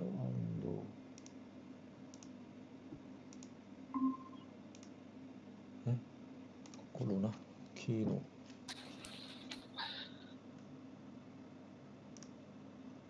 Oh ini kayaknya sinyalnya nggak bagus ya. Nggak kelihatan kan ya? Iya. Oke. Atau saya pakai hot saja. Jadi menurut Pak Aji itu makinnya sudah respon duluan, jadi bisa jadi telat gitu maksudnya ya? Ya kalau saya lihat persentasenya 80% price actionnya gerak duluan. Kita baru dapat berita yang pertamanya. Terus saya lihat di situ mereka udah pasti ada yang yang jauh lebih cepat menerima informasi. Oh ya pasti. Entah. Misalkan ada direktur atau pemegang sahamnya yang beli, pasti kan lingkaran dalamnya udah tahu duluan dan mereka eksekusi kan. Iya. Benar. Misalkan ini kelihatan Pak HOTS-nya Kino? Kelihatan ya, bagus. Oh siap. Jadi itu di berita-berita itu setelah dia CEO-nya beli. Dia kalau nggak salah average-nya 2020 atau 2030. Terus harganya cuman begitu-gitu saja. Jadi nggak ada market respon yang besar. Tapi di sini saya juga pernah main. Di sini saya cicil beli. Oh, ada market respon. Terus saya jual. Terus nggak lihat lagi. Tapi dia naik kencang lagi. Nah, ini ada apa? Ternyata mereka di sini pengumuman pembelian saham kembali. Jadi apa namanya? Ya memang kita memakai momentum di sini untuk trading. Tapi bisa aja kayak semacam teori, wah ini mungkin CEO beli karena ada corporate action. Karena insidernya kan beli kan volume naik kan.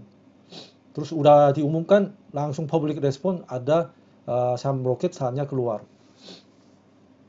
Jadi timingnya itu memang betul Pak Haji, karena itu orang-orang dalam teman-temannya sudah beli duluan, kita bisa telat. Cuman setelah diumumkan publik pun ada ada peluang kita bisa masih cuan. Kalau kita sebelum publik kita udah nangkap ini maksudnya di pasar beli, ya masih ada peluang cuan sih. Tapi jangan kita masuk setelah sudah diumumkan. Bagaimanakah? Jadi ini yang satu hal menarik untuk ini. Halo, Pak Aji? Ya. Oh, Pak Andrian tadi keluar ya?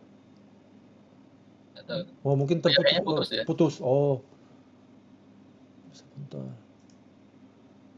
Oke.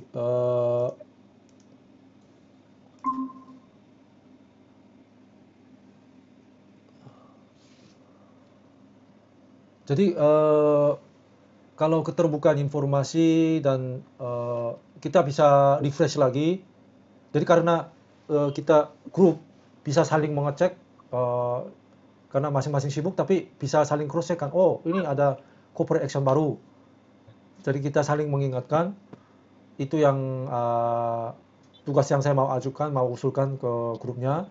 Terus contoh kedua, misalkan ada saham-saham yang lagi mau zoom sama influencer saham. Misalkan LMA Invest Academy Indonesia Cerita, itu kan mereka kalau ada zoom kan langsung di-share di IG atau Telegram atau WhatsApp gitu kan. Jadi itu memicu atau membuat suasana orang-orang pada coba cek emiten tersebut. Jadi bakal demand-nya sedikit-sedikit naik. Jadi ada contoh juga dulu beberapa saham IPO, memang IPO setelah IPO udah momentumnya udah agak mereda. Cuman karena mereka itu influencer saham sama emiten rajin untuk remind potensialnya emiten tersebut, maka volume masih muncul lagi. Jadi harga sahamnya udah nggak turun lagi sideways, terus dikit-dikit naik. Saham kemarin SEMA, terus saham kemarin BSML, beberapa saham aktif untuk komunikasi sama market melalui influencer saham. Nah, itu kita bisa cek jadwalnya. Nah, terus kita lihat gerakan sahamnya. Oh, ini demand bakal lebih kencang daripada supply. Jadi itu juga salah satu incaran saya mau ajukan usul. Kita saling remind karena terlalu banyak. Jadi saya sendiri pun kewalahan. Terus yang ketiga ya berita saham tentu saja. Terus perusahaan agak sulit untuk ini tahu dari lingkaran dalamnya influencer. Misalkan influencer yang paling ngetop sekarang kan Belvin itu. Oh, kalau Belvin kita hindari aja Pak.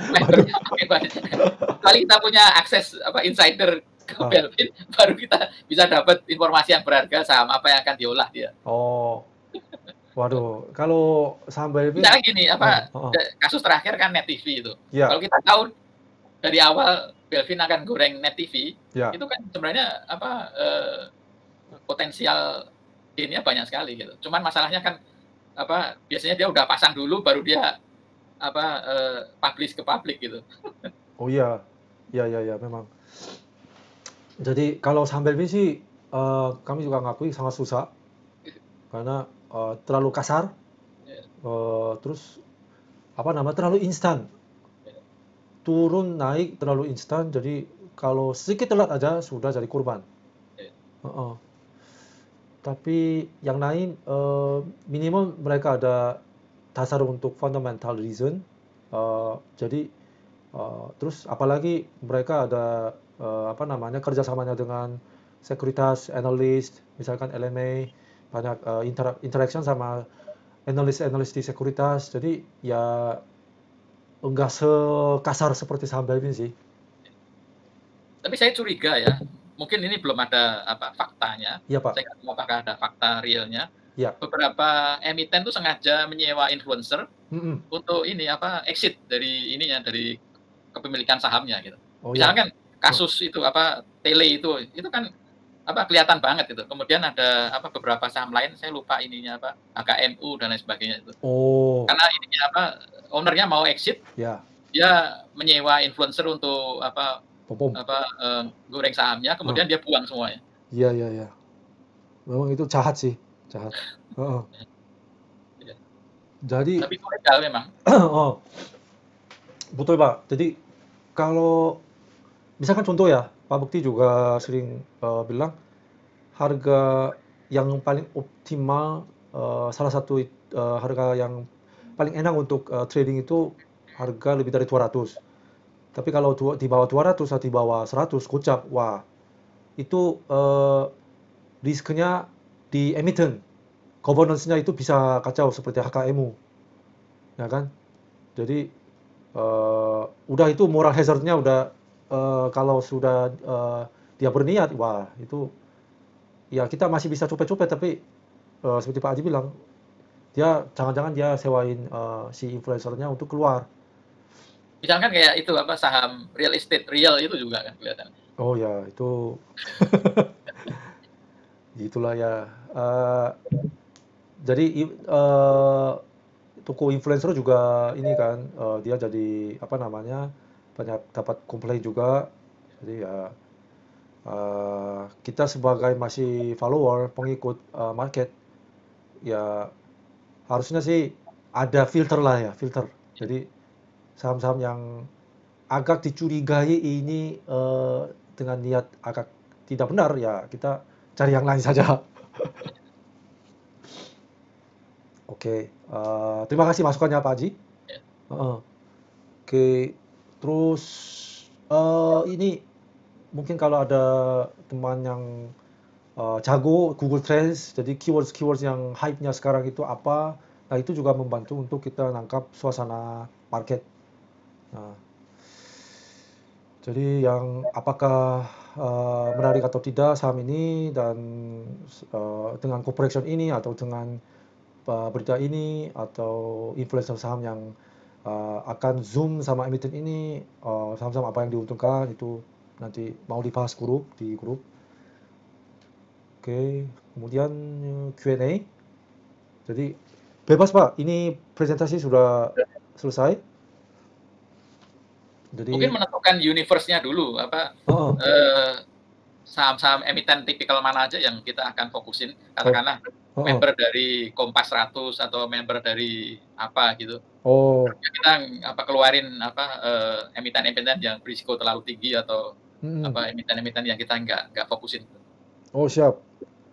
Oke. Jadi kita kan 200 emiten kalau di cover semuanya kan pusing.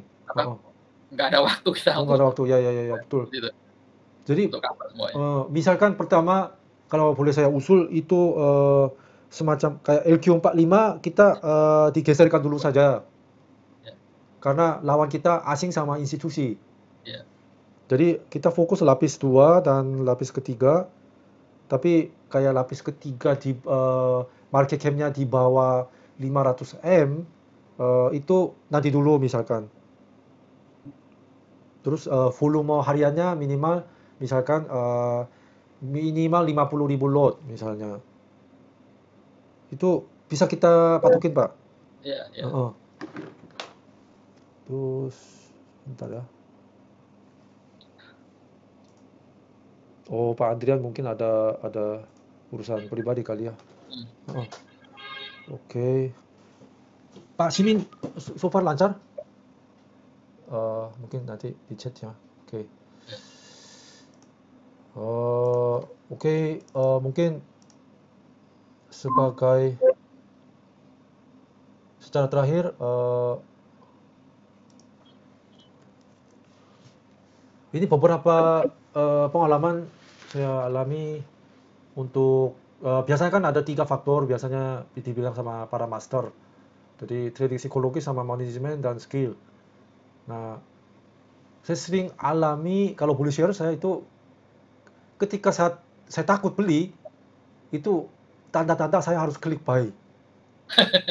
Dibalik. Oh iya pasti itu. Tapi ketika saya belinya nyaman, oh ini merasa nggak takut, Ya.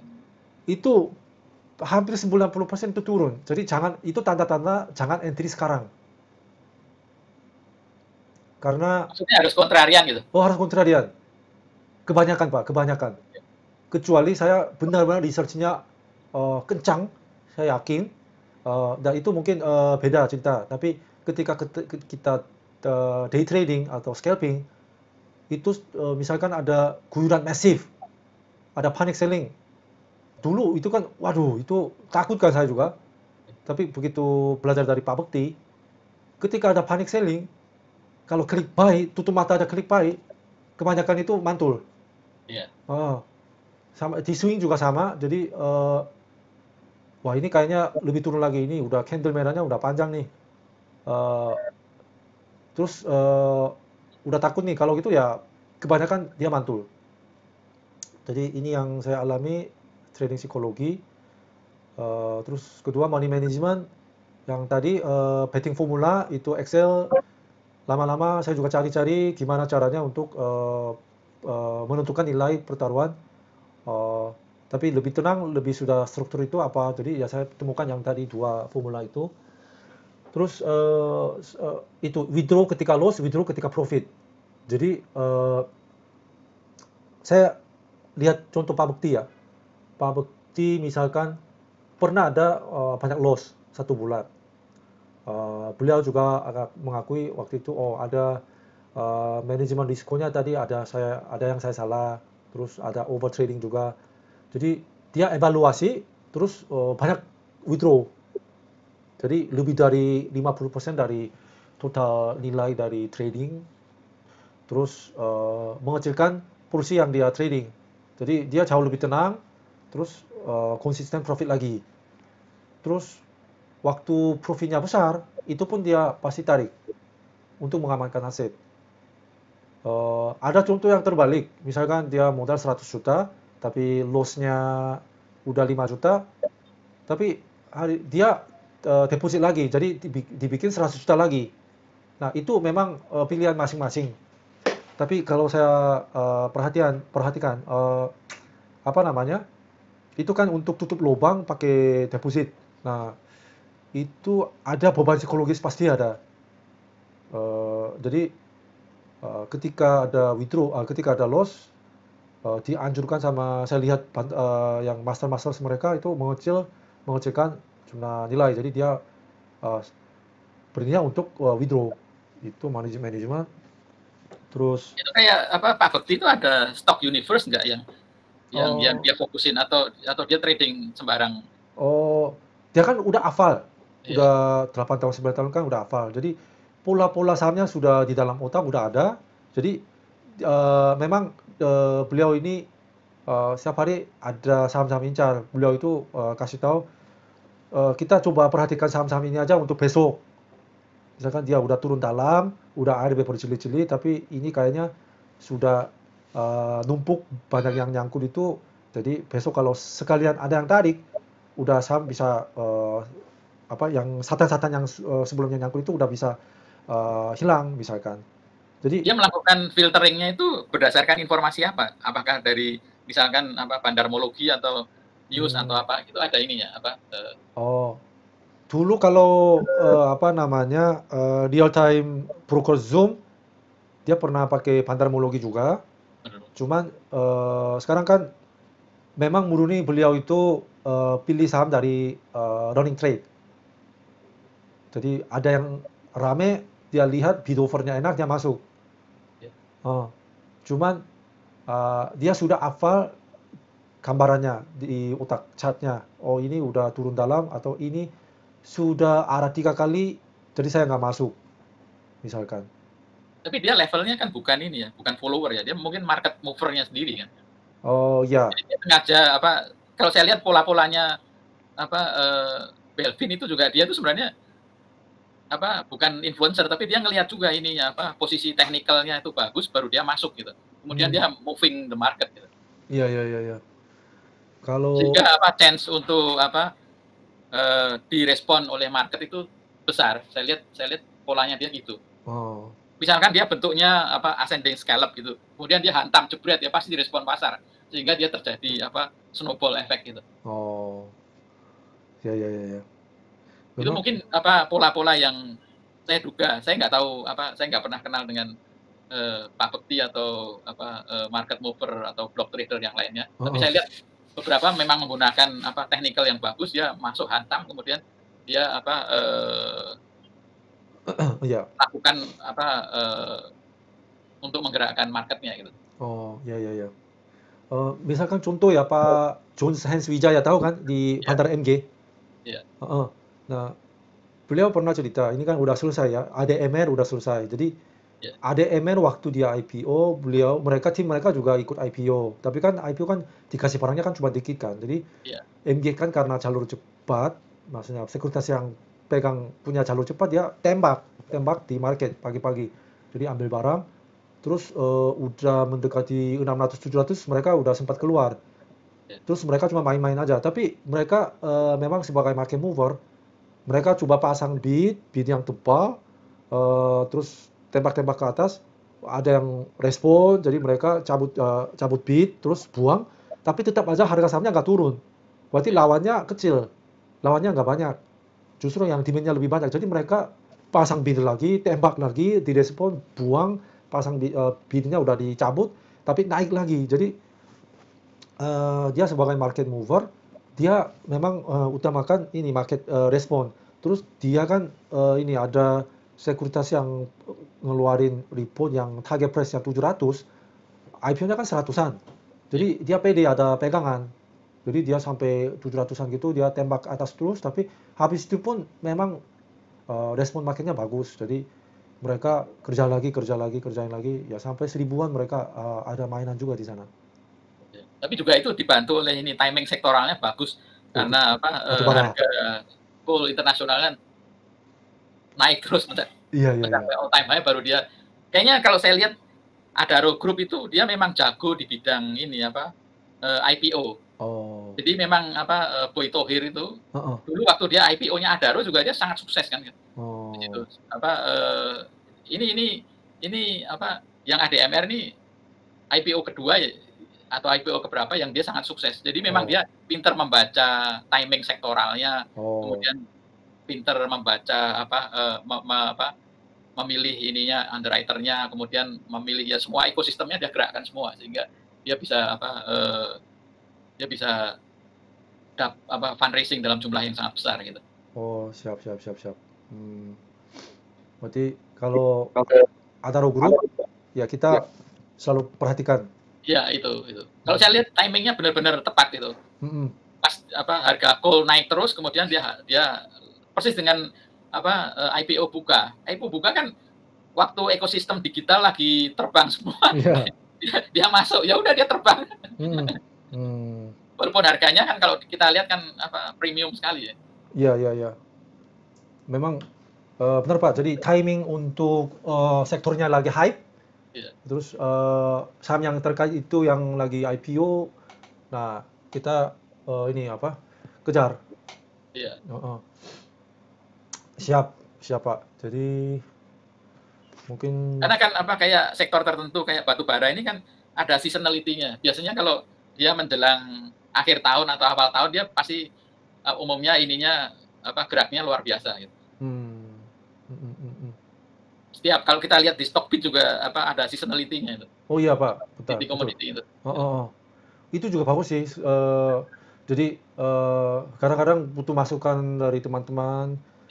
Seasonality itu kemarin dulu saya nggak perhatiin, tapi itu memang berdasarkan dengan data-data di pasar saham kan, jadi bagus sih itu. Ya.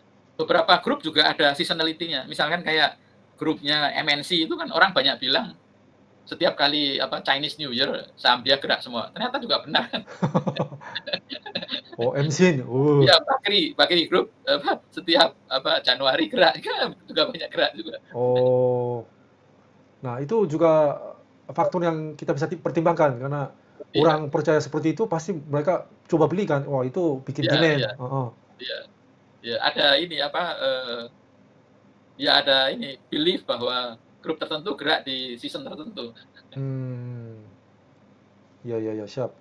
Oh, ya. Itu saya baru tahu, Pak. Ini, saya dapat ini semacam informasi atau bocoran dari Indovesta Research, Stock Research juga sebelum coal itu booming, dia udah kasih tahu bahwa sektor energi dan coal itu akan booming. Waktu itu saya lagi ambiguity ya, agak ambigu karena kan satu pihak ada ESG issues menjelang G20 dan lain sebagainya. Yang satu pihak ada memang ini demand-nya memang kelihatan demand coal itu naik terus kan di situ kan. Terus dia bilang 3 bulan sebelum saham-saham coal terbang tuh dia bilang ini akan ada surprise di saham-saham coal gitu. Benar itu terjadi. Jadi sebenarnya sudah bisa diprediksi sama dia. Nah, kemudian baru-baru ini dia prediksi old economy akan gerak gitu loh. Nah, saya nggak tahu apakah yang kedua ini benar-benar terbukti atau enggak gitu. Tapi sampai sekarang kan belum gerak. Yang old economy-nya. Oh iya. Ingat juga dulu mungkin sebelum ada energy crisis ya, maksudnya coal kan lagi kekurangan shortage. Waktu dia bilang itu coal itu harganya paling rendah. Jadi harganya saham-saham Adaro itu dulu masih 900 waktu dia bilang gitu. Beli, Pak? Waktu itu beli? Nggak beli karena saya bingung antara ESG sama coal demand gitu. Iya. Waktu itu ada controversial issue. Jadi ya ada isu ini kan ESG, isu mengenai Biden menang dan lain sebagainya. Kemudian dia climate change isunya dan lain sebagainya. Tapi ternyata karena corona terus ada logistik semua macet. Betul. Jadi kekurangan banyak demand untuk sumber daya ini energi tapi saya nggak tahu apakah ini kan Indonesia dapat presidensi dari G20, apakah emiten-emiten yang berhubungan dengan isu-isu G20 akan diuntungkan gitu. Itu isu kapan, Pak? G20 itu, Pak? G20 kayaknya sebentar lagi ya. Sekarang kan Indonesia lagi, Presiden Jokowi lagi prepare Bali untuk penyelenggaraan G20 Summit itu. Ya itu juga ide bagus, Pak, untuk trading idea. Jadi isu-isu yang akan disinggung di sana oleh Pak Presiden pasti Indonesia kan kaya sumber daya alam, jadi misalkan batubara atau mungkin ini renewable energy, kemudian dari sisi penyelenggaranya event organizer-nya, dari sisi economic development-nya, banking dan lain sebagainya gitu. Seperti itu ya, Pak Pandu Syahrir, tahu kan? Pandu Syahrir. Nggak begitu kenal ya. Dia kan keponakannya Pak Luhut. Iya. Terus dia kan komisaris bursa, terus salah satu foundernya Shopee. Iya. Jadi dia itu punya perusahaan Toba. TOBA. Dulu tahun 2020 itu saham sepi banget, Pak, sepi. Tapi karena Pandu Syahrir kan renewable energy terus, dia bilang, jadi perusahaan batubara tapi kita harus coba renewable energy. Jadi bidang juga ditambahkan renewable energy, terus dia kerjasama untuk motor listrik lah, kerjasama dengan Gojek. Jadi ada story yang menarik digitalisasi itu bikin Toba ini terbang, udah mau 1.800, tadinya 200 harga 400 sepi banget sahamnya. Iya.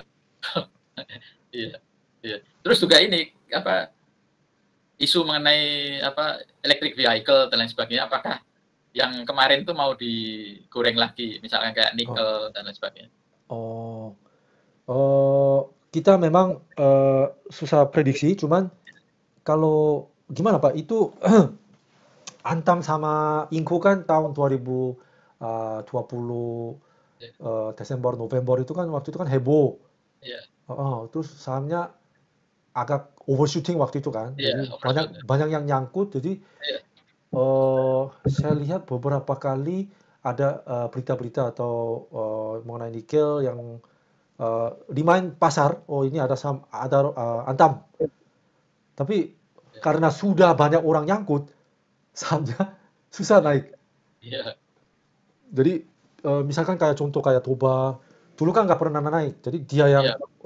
naik overshooting gitu. Jadi kalau bisa ya kita cari saham-saham masih fresh. Iya. Oke, jadi Kan sektor yang under value itu juga menarik sebenarnya.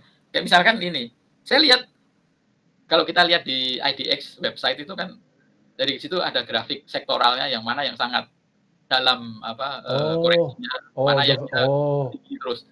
Terus ada reversalnya itu kita bisa prediksi sih sebenarnya. Misalnya kayak ini sektor yang sangat ketinggalan itu kan properti kan. Ya. Sektor yang sangat leading itu kan ini IT sama energi sekarang. Nah mungkin saya nggak tahu timingnya kapan itu suatu saat sektor-sektor properti dan lain sebagainya akan gerak itu. Cuman saya nggak tahu karena kan isunya sekarang jadi kompleks dengan adanya IKN, kemudian adanya kenaikan US dollar, kenaikan interest rate dan lain sebagainya yang cenderung sentimen negatif buat sektor properti, infrastruktur dan lain sebagainya. Ya, itu memang IDX yang sektor grafik itu saya belum pernah. Yeah. Nah, cuman kita kan ada namanya value trap kayak Unilever, kayak gudang garam HMSP yang bisnis yang sunset gitu. Yeah. Nah, memang ada yang cari bottom fishing. Yeah.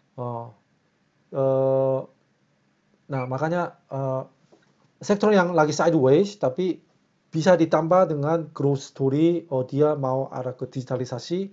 Nah, itu yang baru kita ini bisa dibilang bottom fishing tapi nggak makan waktu banyak. Yeah. Itu juga boleh sih Pak, kalau kita dari sisi investing atau swing yang jangka panjang. Yeah. Nah, apakah nanti kalau bikin grup WhatsApp akan join Pak? Iya, join.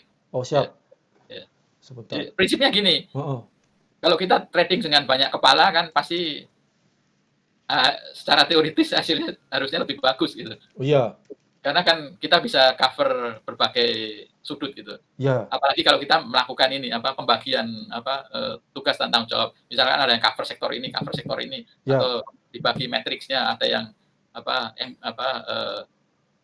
tematiknya, atau ada yang type of tradingnya, apakah scalping atau swing atau swing pendek gitu. Oke. Apakah kalau scalping itu filteringnya kita harus melihat universe emiten yang punya betanya tinggi gitu? Kalau saya boleh jawab, itu memang incaran-incaran saham, misalkan saya masih nggak begitu mengandalkan di running trade. Yeah. Karena itu semua instan dadakan. Yeah. Tapi kadang-kadang kalau saham yang saya sudah pernah tahu, pernah belajar, terus story-nya saya udah tahu, saya coba masuk. Itu seperti kayak universe di dalam otak. Itu juga boleh sih.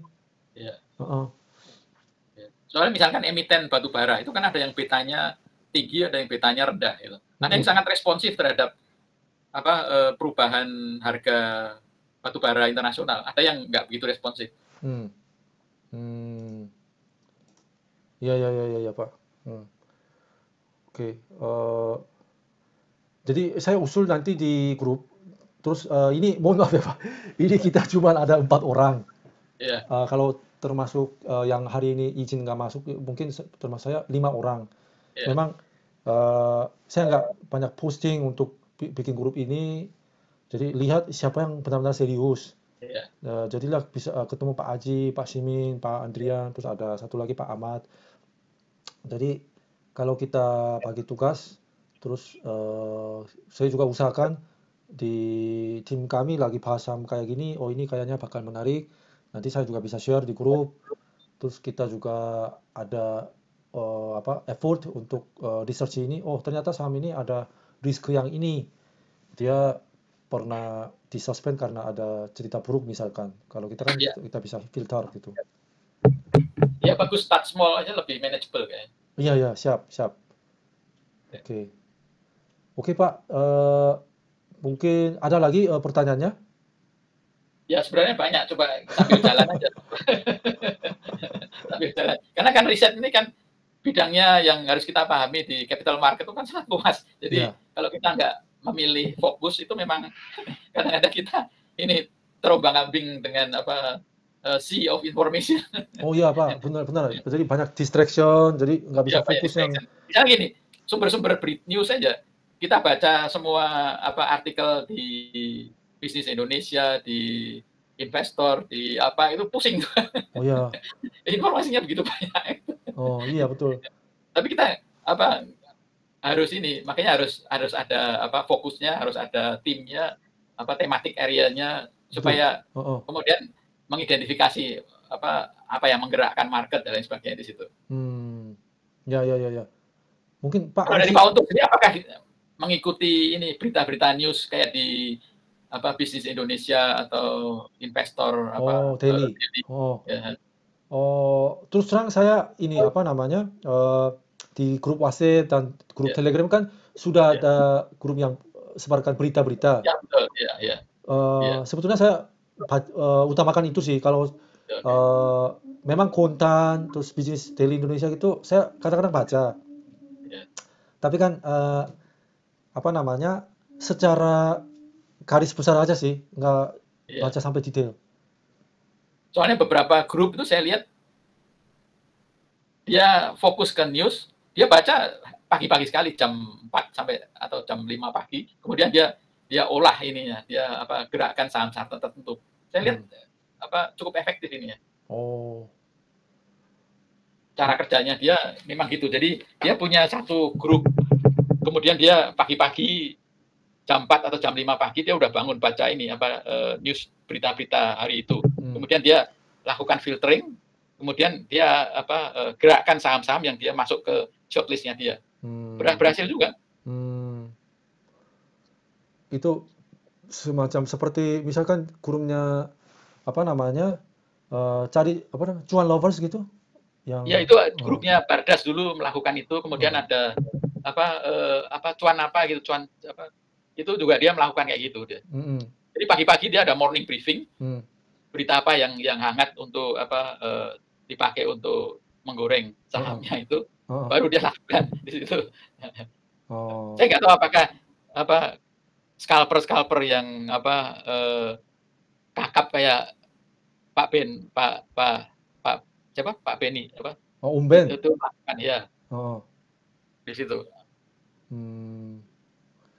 Ya. Oke.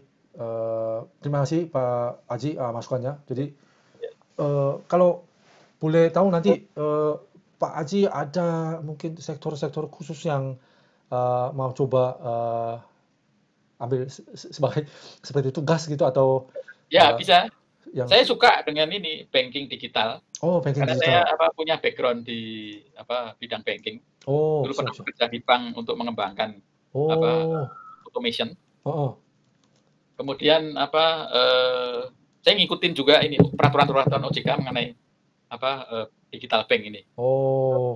Cuman saya nggak tahu apakah isu digital bank ini masih seksi untuk kedepannya. Saya nggak tahu lagi. Saya pikir masih fintech dan digital bank masih cukup hangat untuk digerakkan. Iya. Karena aturan OJK kan tahun ini semua bank harus minimum kapitalisasinya harus 3T dan beberapa bank belum memenuhi aturan itu. Jadi beberapa bank masih kebingungan untuk mencari strategic partners. Begitu mereka ketemu kan pastinya digoreng gitu. Misalkan Pak Aji pakai ini C Bank yang Shopee Bank? Ya saya nggak pakai, tapi saya dulu pernah ada business relationship dengan Bank Kesejahteraan Ekonomi. Nah, sebelum diakuisisi oleh Cbank. oh, nah sekarang ini kemarin saya ketemu satu, dia juga influencer lah. Dia dia sekarang udah semua dana di Cbank katanya. Oh gitu. Tapi Karena, kan dia belum go public, masih private ya. oh iya ya, jadi dia bilang kayak Bank Neobank sama Shopee Bank gitu udah nggak ada musuhnya katanya. Iya. Sangat nyaman, terus bunga hariannya compounding, kapan saja bisa ditarik, terus karena mereka aplikasi digital itu sudah sangat high level, jadi nggak ada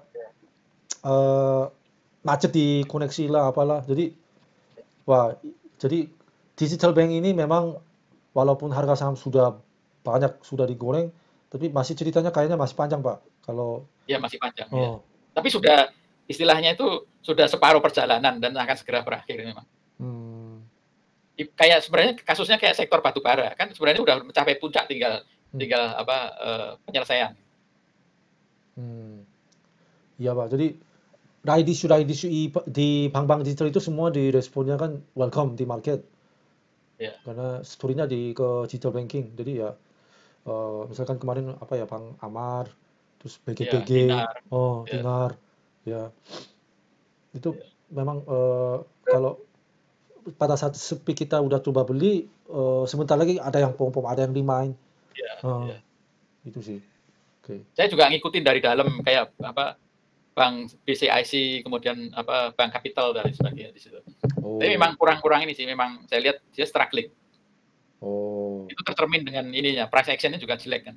Walaupun dipom-pom tetap aja nggak mempan. Kayak Bank AGRS juga dia dibeli sama ini kan, IBK Bank Korea, juga nggak gerak juga.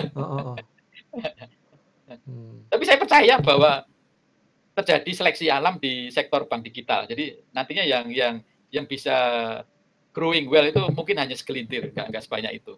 Iya, ada. Akan terjadi seleksi alam. Beberapa survivor saja. Juga dibilang sama ini kan direktur utamanya BCA juga bilang nantinya akan ada hanya 3 bank digital yang sanggup bersaing di market kemudian continue itu. Oh ya, kalau gitu kan nanti pasti ada akuisisi dan merger. Betul. Ya diambil alih. Nah, itu juga ya. nanti momentum harga saham. Betul.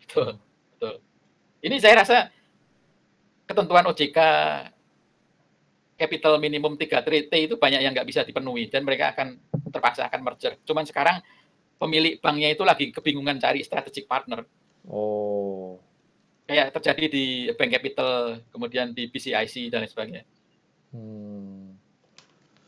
Oke Pak. Jadi nanti kalau kita perhatiin saham-saham bank digital, nanti kita tanya ke Pak Haji.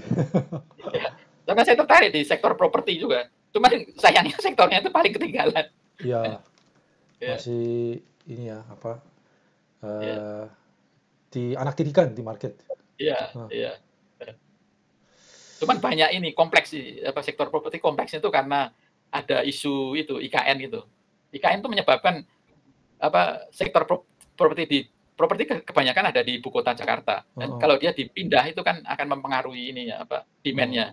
IKN itu ibu kota negara baru. Iya, akan dipindah ke Kalimantan. Akibatnya kan di Jakarta itu mungkin memegang hampir 75% dari market properti yang ada di yang terkapitalisasi di BI. Iya. Sehingga isunya akan sangat berbeda. Misalnya kayak sekarang apartemen high rise building yang ada di Indonesia rata-rata hampir sebagian besar di Jakarta. Iya. Jadi dia kebanyakan occupancy rate-nya drop terus. Betul. Ini semua WFH ya, jadi perusahaan-perusahaan mau kecilin sewa, luas sewanya. Harus ada terobosan sih, ya benar Pak, kalau di properti. Cuman memang kadang-kadang fundamental itu tidak cocok untuk di short term trading ya. Iya sih. Itu. Jadi short term trading kebanyakan digerakkan oleh bandar sama news. Ya. Price action. Kemarin Pak Fir aja dia bilang semua scalping ARB hunting itu semua hanya price action saja, enggak lihat chart, enggak lihat laporan keuangan itu. Nah, oke Pak. Jadi misalkan ya contoh properti kalau misalnya mereka ambil terobosan seperti sekarang kan jual tanah di metaverse kan. Di Ya, Amerika, di dunia misalkan lain kan mereka bikin dunia cyber di metaverse terus jual tanah di sana tapi betul. laku juga ratusan M. Iya, iya, Misalkan ada iya. perusahaan Itu bukan properti sebenarnya, ke IT sih sebenarnya. iya, jadi ada perusahaan saham-saham yang bikin metaverse terus jual tanah di metaverse terus laku Iya, jadi laporan keuangannya bisa ada iya, cerita mimpi gitu ya bisa jadi itu trigger. iya, iya. Tapi banyak analis saham yang bilang dengan rezim yang berubah ini sejak tapering yang dipercepat ini, growth stock akan cenderung Ya, downtrend ya. iya karena Dan suku itu bunga bukti naik. kan kemarin sahamnya Facebook kan langsung Oh, jatuh drop besar. iya. Saya juga main di Wall Street itu Oh, saham US. sampai Facebook terkoreksi besar-besaran ya, Oh, terkoreksi habis itu. oh. Tapi kalau nggak salah kemarin kalau Amazon dia habis dia apa namanya pengumuman kinerja terakhir itu dia sahamnya kalau nggak salah terbang karena Itu owning surprise. ya, Kalau Facebook kan dia owning shock kan, jadi dia miss konsensusnya. ya, Terus habis duit berapa triliun di Meta ya, nggak menghasilkan ya. duit jadi ya. Tapi itu merefleksikan indeks Nasdaq. Nasdaqnya Oh kan ya drop ya juga. ya ya ya benar Pak. Jadi itu hanya tip of the iceberg. Oh Jadi seluruh isi Nasdaq-nya juga terkoreksi. iya ya. Walaupun ininya berbeda-beda ya percentage Hmm, drop-nya berbeda-beda. hmm, hmm.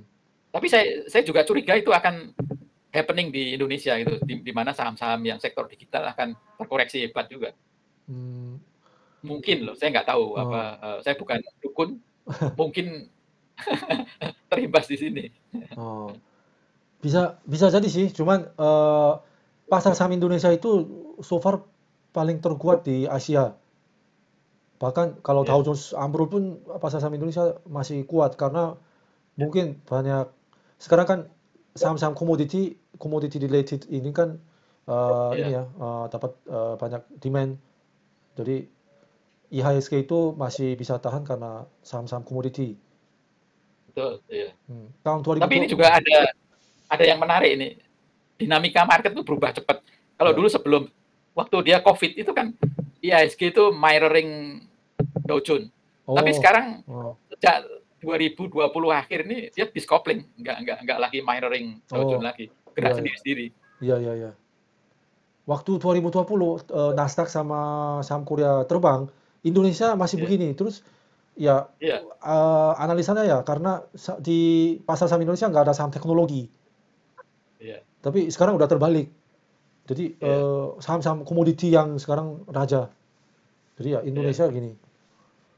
ya. Padahal kalau kita lihat sektor tech di Indonesia cukup ini ya, cukup growing, misalnya dengan unicorn yang akan IPO Hmm, kayak oh, Goto, kemudian Traveloka dan sebagainya itu kalau dia IPO itu akan booming lagi tuh di sektor iya. tech-nya. Saya lihat. Pasti market cap-nya juga akan jadi top 10 gitu.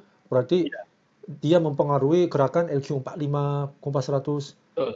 Betul. Berarti ya memang fund-fund yang global itu mereka kan benchmarknya kan indeks. Iya, Ya, jadi seperti Pak Aji bilang kalau misalkan sekarang era digital, era growth stock, ya mereka pasti iya, menaikkan bobotnya saham-saham teknologi di dalam indeks. iya. Hmm. Ya. Kalau diperbolehkan saya juga ingin fokus ke Apa tech Pak? stock, Hah? tech stock Oh, take a stock, take a stock, tech take related a stock. ya. Oh ya, siap, siap, siap. Ya. Sangat-sangat ini Pak, kita menghargai Pak kalau gitu. Terima kasih. Karena pengalaman saya dengan Bank Jago itu juga Oh, experience yang sangat bagus tuh. Bank Jago itu dia berhasil mengembangkan ekosistem digitalnya, dia oh, merambah kemana-mana dan oh, ininya kan direspon pasar dengan sangat bagus kan. Sampai oh, dia bisa attract sovereign wealth fund-nya Singapura, GCI ya. oh. Nah, dulu dulu Pak Haji ini ya apa proyek dengan Bang Jakub? Enggak, saya ini kebetulan saya tertarik karena saya ada background dari banking, kemudian saya jadi nasabahnya Bank Jago. Nasabah kemudian saya merasakan ini digital experience-nya dia gitu. Jadi bagaimana dia mengembangkan ekosistem digital, merambah ke sektor e-commerce, merambah ke sektor reksadana, merambah ke sektor equity trading dan lain sebagainya. Itu luar biasa ininya, multiplier efeknya. Siap. Oke Pak, itu sangat bagus Pak untuk kita benahi sektor-sektor yang masing-masing dipegang. Oke Pak, jadi bank digital, properti, terus saham-saham teknologi. Mungkin Pak Aji udah berinisiasi untuk teliti. Siap Pak. Itu juga menambah semangat kan, kalau kita ada temannya yang bisa di-sharing, kemudian kita juga sendirinya menambah semangat untuk belajar sendiri. Oh ya, ada motivasi. Ya, ada motivasi. Ada peer group yang menyemangati. Oh ya, benar Pak. Jadi ini kan schedule-nya kan 2 minggu sekali Zoom. Jadi misalkan hari-hari biasa kita bahas di WA group, terus Zoom kemudian kita evaluasi, terus 2 minggu kemudian kita akan fokus di sektor mana, saham apa aja kita coba shortlist gitu. Berdasarkan riset bareng-bareng. Iya, betul. Siap.